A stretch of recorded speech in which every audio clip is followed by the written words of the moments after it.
Good afternoon, everyone. It's my pleasure and honor to be here with you this afternoon to talk to you about something that I find to be very important, not just for Rotary, but for employers across the world. Just out of curiosity, are there any Rotarians in the room? Thank you so much for the work that you do. Hopefully you have a great respect for the great work that Rotary's and many employees across the world do. We have a staff of over 800 people, 200 of whom are located here in India in our offices in Delhi and in Pune. And I had the great pleasure of being able to visit with them prior to attending the World HRD Congress. A few years back, Rotary Secretariat, which is what we call the staffing structure, set out on a journey to redefine and reshape the organization's workplace culture, recognizing, as we've heard from many speakers today, that culture eats strategy for breakfast. And unless we have the right culture, it doesn't matter what our strategies are.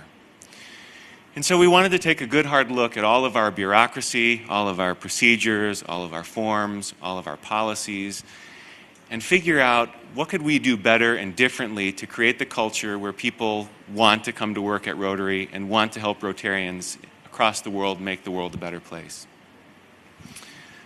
One of those elements was reimagining our performance management system. And so I'm going to talk a little bit about that and how we turned it into holding meaningful conversations between supervisors and managers. Before I get there, though, I want to share with you three fundamental beliefs that I hold to be true and that Rotary's Secretariat has come to hold to be true, which were very instrumental in us shaping our culture. The first is that we do not see humans as resources. Computers, printers, pens, staplers, those are resources. Humans are people who use resources to generate value. And that's why at Rotary we don't have human resources. We have a global people and talent function. People, because we believe that it's important for the organization as an employer to make sure that we're looking after the talent that comes to work for Rotary each and every day, not just for the 8 hours that they're at work, but we need to make sure that we're giving them the peace of mind that when they're away from work, if something catastrophic happens, they have financial stability, they're preparing for retirement, they have the time away from work to do the things they love with the people they love. So we're looking at our employees as holistically as possible as people, not just as a resource that comes and does something for us for a few hours each day. Talent, of course, because we want to make sure that while they're sharing their experience and their knowledge with us to help make Rotary a great place to work, the world a better place to live, we want to make sure that we're doing everything we can to build the skills that are required to be successful in their current roles, while also being considerate of developing skills that will be useful to them and to Rotary for future roles. Number two, I believe that every employee wants to do a great job. And if we believe that, if we want employees to do a great job, we need to give them a great job to do.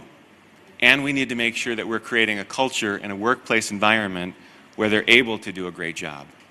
And so everything we do at Rotary looks at making sure that we're giving people a great job to do in a great environment to do it.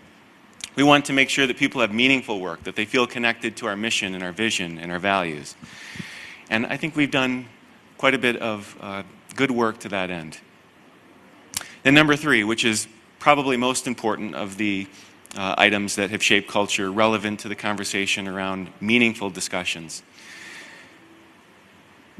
And that is that we truly believe that the relationship between an employee and their manager and the employer is one of the most important in their lives.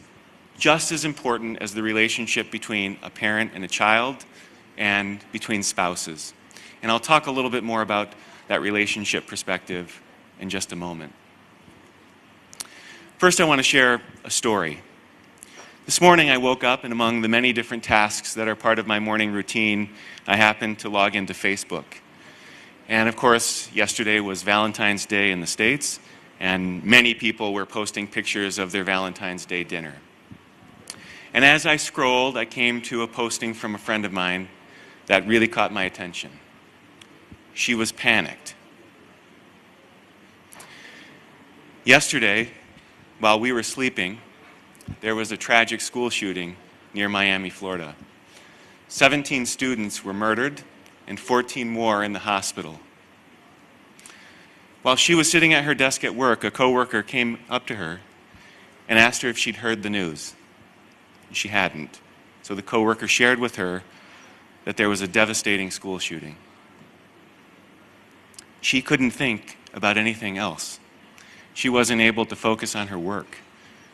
She wasn't able to finish the day because her amygdala became hijacked. The amygdala is an almond-shaped cluster of neurons that exists deep inside our brain, somewhere between our eyes and our spinal cords. And you probably are familiar with the concept of fight or flight. The amygdala is the center of our brain that controls that response, which, by the way, is innate. It's not a conscious decision, it's not a choice, and it's not a cognitive process. Our amygdala is meant to help us survive. And how it does this is we receive, through our various senses, information that's occurring all around us. We hear horns honking, people talking, bells ringing, we see lights, we see colors, we see people moving. We receive all of this information constantly, and our amygdala is the part of our brain that helps us determine, what do I need to pay attention to? What is a threat to me?